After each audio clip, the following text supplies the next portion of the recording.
You say things to yourself, inside your own mind, that you would never say to another human being, not to a stranger, not to someone you dislike, not even to someone who wronged you, and yet you say them to yourself every single day.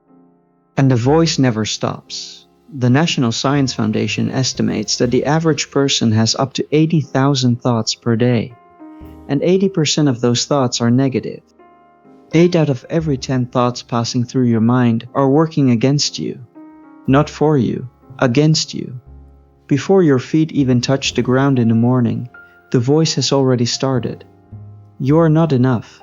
You should have done more. What is wrong with you? That voice feels like discipline. It feels like motivation. But here is the truth nobody told you.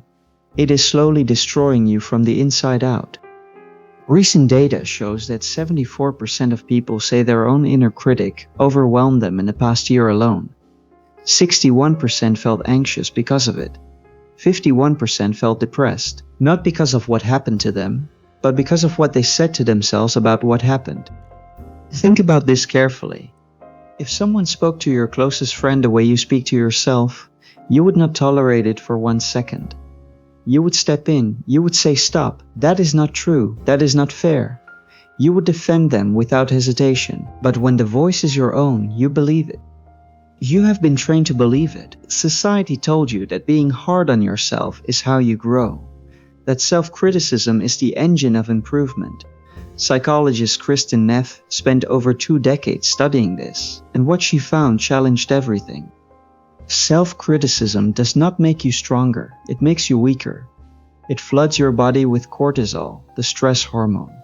It activates your amygdala, the threat detection center of your brain, the same system designed to protect you from predators. Except now, the predator lives inside your own head, and your nervous system cannot tell the difference. When you attack yourself with harsh words, your body responds as if it is under real threat. Your heart rate increases, your muscles tense, your immune system weakens. All because of a voice that you were told was helping you. A meta-analysis of over 400 studies found that self-compassion has one of the strongest protective effects ever measured in psychology. Stronger than optimism, stronger than self-esteem, stronger than any positive thinking exercise ever studied. The science is not ambiguous. Being kind to yourself is not weakness. It is one of the most powerful things you can do for your mental health. But here is what nobody tells you about this. This is not a modern discovery. The understanding that kindness toward oneself is the foundation of all inner strength has been known for thousands of years. It evolved across civilizations, from the monasteries of ancient India through the meditation halls of Japan and Tibet, all the way to the research laboratories of modern universities.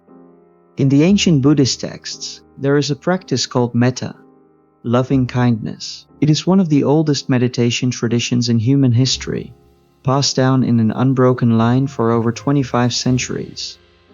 And it begins not with loving others, but with loving yourself.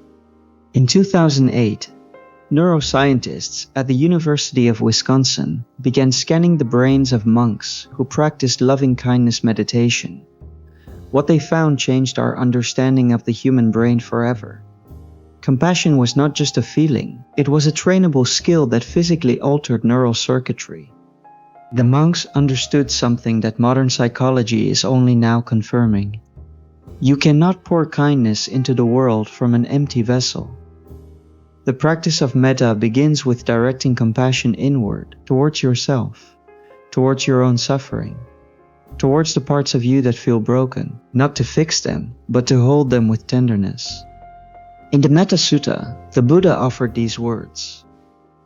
He did not say be hard on yourself first, then love others. He did not say earn your kindness through achievement. He said cultivate a boundless love towards all beings. And that begins with yourself.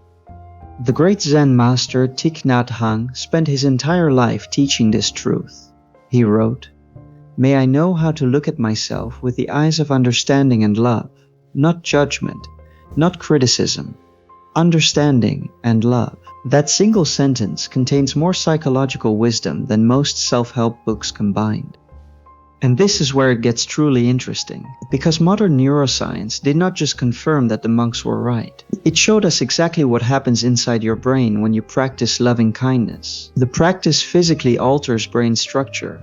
Areas responsible for empathy grow thicker. Regions governing emotional regulation become more active. The insula, the part of your brain that helps you feel what others feel, showed measurable structural growth in long-term meditators compared to non-meditators. And the changes went even deeper than structure. Your brain literally reorganizes itself around compassion when you practice it consistently. A 2025 systematic review, published in the journal Brain and Behavior, confirmed these findings across multiple studies. Researchers found that loving-kindness meditation alters the strength and duration of beta and gamma brainwaves in regions associated with memory and emotional processing. The ancient practice had left a measurable signature in the modern brain. In controlled trials, participants who practiced just 8 weeks of loving-kindness meditation showed significant decreases in symptoms of depression, anxiety and stress. 8 weeks. That is not a lifetime of monastic training. That is 2 months of sitting quietly and wishing yourself well. And here is the extraordinary part. Those gains were maintained up to 1 year later. Long after the formal study ended, the benefits remained. The neural pathways had been carved. The compassion had taken root. It became part of who they were. Now pay attention to this next part, because this changes everything. This practice does not require years of training in a remote monastery. It does not require a teacher, a retreat, or any special equipment. It is simpler than you think, and it takes far less time than you imagine. You have everything you need, right now, to begin. As Thich Nhat Hanh once taught, real love means loving kindness and compassion. The kind of love that does not have any conditions, no prerequisites, no version of yourself that you need to become first. You sit quietly, you close your eyes, and you begin with 4 simple phrases directed toward yourself. May I be happy. May I be healthy. May I be safe. May I live with ease. You repeat these words silently, with intention, with warmth, as if you were speaking to someone you truly love, because you are. Then you expand the circle outward.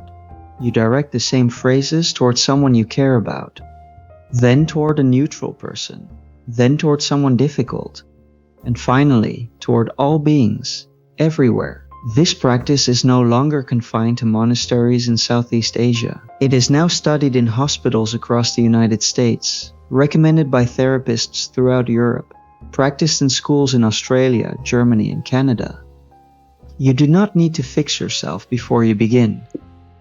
You do not need to become a better version of yourself before you deserve your own kindness. You deserve it right now, exactly as you are, with all your flaws, with all your failures, with all the things you wish you had done differently. The practice does not ask you to pretend those things do not exist.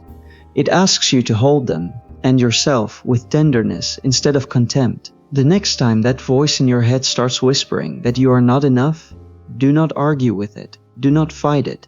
Simply notice it, and then, with the same gentleness you would offer a struggling friend, whisper back, may I be happy, may I be healthy, may I be safe, may I live with ease. Because the kindness you were never taught is the one you owe yourself the most.